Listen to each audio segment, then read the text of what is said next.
Hello guys, for today's video, magluluto tayo ng isa namang merienda. For today ay yung ating kamuting kahoy na nilagay sa dahon ng saging.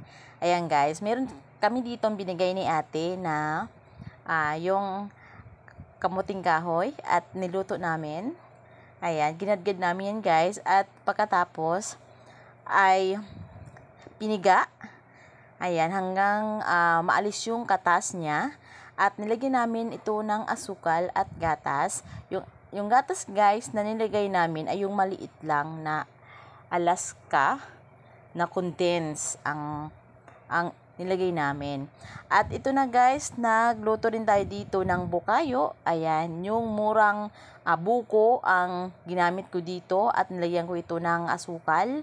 Ayan, 1/4 lang na asukal at yung ating buko ay 2 piraso guys. Ayan, so ito ay ano ko lang siya, yung pinino ko lang siya, yung ating buko. Ayan, yung kung sa amin ay lukadon. Ayan, sa Bicol ay lukadon ang tawag dyan. At ito na guys, maluluto na ang ating bukayo. Yung bukayo din sa Bicol, bukayo din dito. Ano man tawag dito guys sa ganito? Ayan, yung minatamis na buko. O yan, ganyan.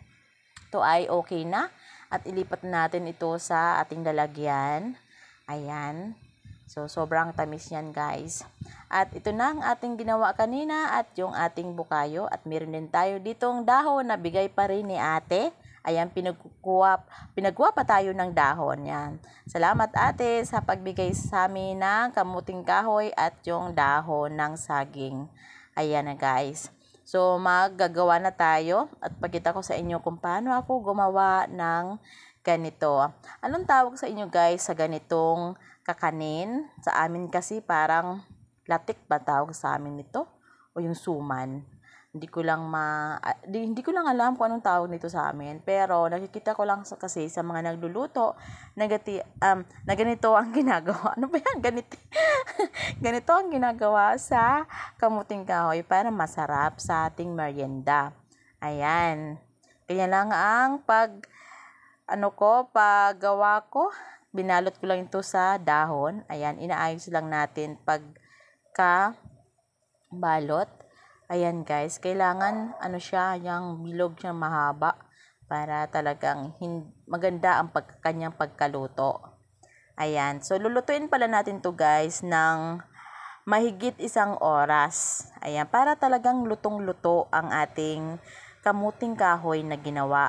Ayan, so mamaya pagkaluto nito ay pili nating tikman para naman kung okay na ba or hindi pa, kailangan din nating titikman to para talagang lutong-luto ang ating ginawang kamuting kahoy. Yung yung kakanin ba? Ganyan, parang parang kakanin din to. Pag sa amin kasi pag kakanin ganito ang ginagawa, di ba? Pag gusto, latik naman pala ang tawag doon. Pero ito kasi hindi ko alam kung anong tawag nito, guys. Comment down below, guys, kung anong tawag nito sa inyo kasi hindi ko alam kung anong tawag nito dito sa Manila. Ayan. So, ganyan lang ang paggawa ng kamuting kahoy sa dahon ng saging. Anong tawag nito guys? Hindi ko kasi alam kung anong tawag dito. Ayan, so meron nagpupunas kasi kailangan guys malinis ang inyong mga kamay bago kayo gumawa nito. Ayan, kailangan maglinis, kailangan maghugas ng kamay kasi para malinis ang ating lulutuin. Ayan. So, meron tagapunas ng dahon kasi ito ay hinugasan namin at pinaano namin sa apoy. Ayan. Ganyan na guys. Ito na ang lahat kong nagawa. Ayan. So, may patakip-takip pa at bigkis pa yan guys para hindi magkanda hiwa-hiwalay. Ayan. So, kailangan lulutuin natin ito ng maigi. At pag hindi ay mapait. Ayan guys, kailangan lang kung hanggang saan yung ating nagawa, doon din yung tubig para lutong-luto talaga siya. Ayan, ito ay luto na after 1 hour. Ayan na guys, luto na ang ating ginawang kamuting kahoy na binalot sa saging. Ayan, ito na. So, kain na tayo guys. At tikman na natin kung ito ay masarap ba o ano ba sa panlasa. Hindi ko alam. Tikman na natin. Ayan.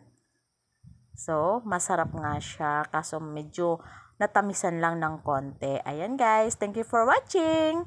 Bye! Coffee!